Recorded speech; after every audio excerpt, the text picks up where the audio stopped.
morning, Cardinals fans. Welcome back to About Last Night. No, that was not a dream. The Cardinals, in fact, played the strangest game that I can recall and turned certain defeat into victory. But it was weird. Very, very weird. Let's process this together. The game started with Adam Wainwright opposing Chris Archer. Waino was less than vintage. He went just 4 innings and gave up 4 runs on 4 hits and 4 walks. If it's deuces wild when it's 2s everywhere, what is it with 4s? Meanwhile, Marcell Ozuna continued his trend of looking terrible in left field. Not anything that goes down as an error per se, but definitely some plays not made. And he didn't inspire much confidence by what he was doing at the plate either. I said last week that Ozuna was going to be a key for this team, and while I've been careful to quantify every reaction so far with, it's only been 5 games, let's not jump to conclusions, Ozuna, perhaps more than anyone else, has done little to earn that caveat. Except for maybe Andrew Miller, who once again entered the game and failed to actually get anyone out on Monday, so... But Ozuna went 0 for 4 with 3 strikeouts, including 1 with the bases loaded while the Cardinals were down by 1 run in the 7th. And when that becomes the expectation of your cleanup hitter, there's an argument to be made for putting someone else in that spot. I mean, there's Jose Martinez and Tyler O'Neill, who both came up big in their own limited plate appearances on Monday. Remember that bases loaded situation where Ozuna did not come through? Let's go back to that for a moment. The inning started with Dexter Fowler being hit by a pitch, I think. I didn't actually think it hit him. Evidently it did, because now he's got a swollen foot. But fortunately, Kolten Wong kept Fowler from having to run on that throbbing foot by launching his 3rd home run of the season. He's kind of good.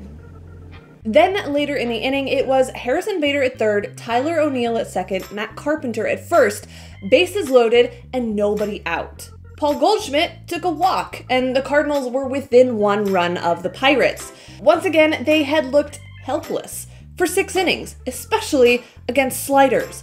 What is it with this team and sliders? It's like they've never seen that pitch before. It's real bad. And yet, bases loaded, nobody out, middle of the order coming up.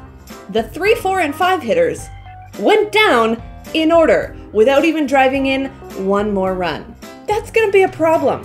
If DeYoung can't put the ball in play and Ozuna keeps looking lost and Molina doesn't even make contact, the middle of the order is pretty useless.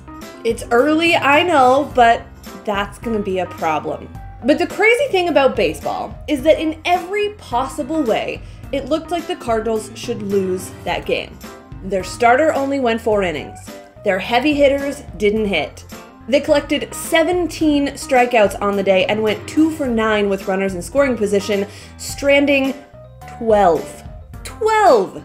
They left the bases loaded, and after tying the game in the top of the 8th inning on a Tyler O'Neill RBI double, Mike Myers promptly gave the lead up in the bottom of the inning. Even Harrison Bader dropped a routine fly ball. The Cardinals chased the Bucs starter after 5, but the Pirates' bullpen is kind of underrated. And yet, the Cardinals found a way to tie it up, thanks to Jose Martinez. And Jordan Hicks came back from the walk-off loss on Sunday to shut down the Pirates in 2 innings on Monday. It just took extras. And that's when things got extra weird. Matt Carpenter was ejected after a pretty minimal argument on a 3rd strike checked swing call.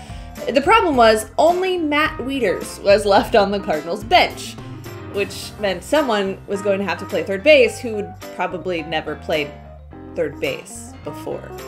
And the Cardinals still had to score. I'll let you get the full picture from Stu's full recap at birdsontheblack.com, but the winning run came in on a wild pitch, and that was the least strange part of the inning.